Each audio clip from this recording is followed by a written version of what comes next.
About 2 years ago, my daughter, Maddie Rose, came home from Chicago where she was working. And I was up in my office working, and she walked in, and, you know, it's a parent's sixth sense. I could tell something was awry. There was this heaviness that dripped from her. And I asked her, I said, "Sweetie, what's up?" And she said, "You know, Dada," she's 27, calls me Dada. She says, "You know, Dada, I always thought that the older I got, the more control I assumed over my life, the easier life would become." And then a single tear trickled down her cheek, and she said, "But it's not working out that way." And I pulled her up into my lap and kind of rocked her the way I have all of her life. And it took me a while to get my thoughts together because I knew what I was getting ready to say to her would be very important. And I said, "You know, sweetie, I don't think that's the way it's supposed to be. I think if we are to progress in this thing we call life, if we are to become more enlightened, we must face greater and greater obstacles.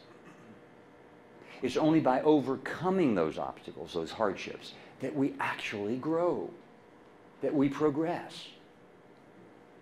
We should actually be grateful for the crap that comes our way." There's an expression from the Kabbalah, the ancient mystical text of Judaism, that says, "The falls of our life provide us the energy to propel us onto a higher path." The falls of our life. I kissed her on the forehead and left it at that.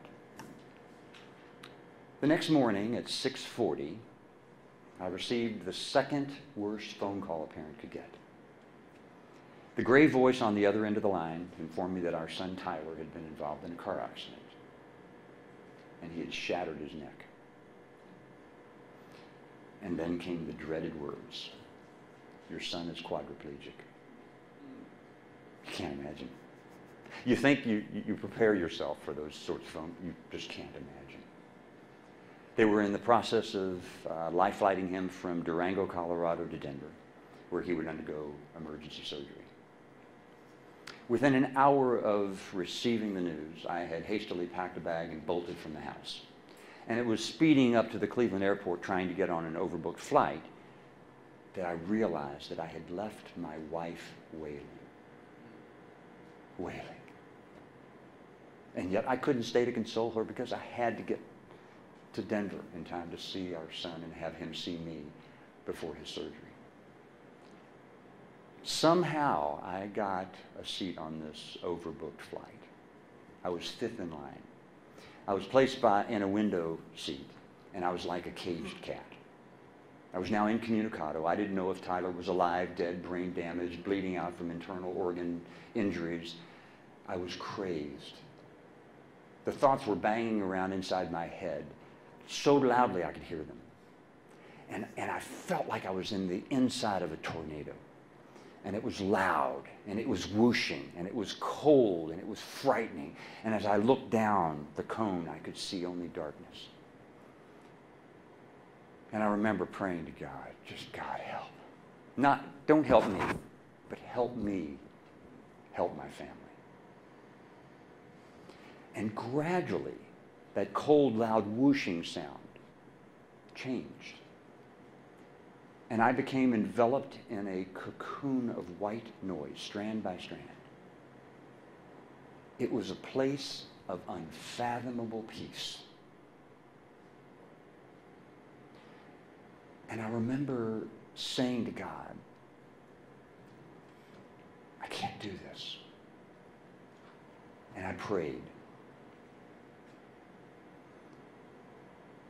And I can't honestly tell you I heard the voice of God, but the message was clear. And God said, "Okay, Terry, just yesterday, you gave your daughter wise counsel. You shared with her truth. You can talk the talk, but now you must walk it." And I remember saying, "But God, I don't think I could do this." And the answer was clear. Yes, you can. I said, but how? How do I do this?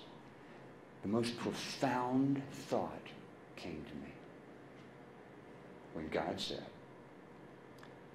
treat this as if it was something you had chosen. Something I had chosen. Why would I choose something like this? Why would I choose a tragedy like this? The answer is that a tragedy is only a tragedy if you make it one.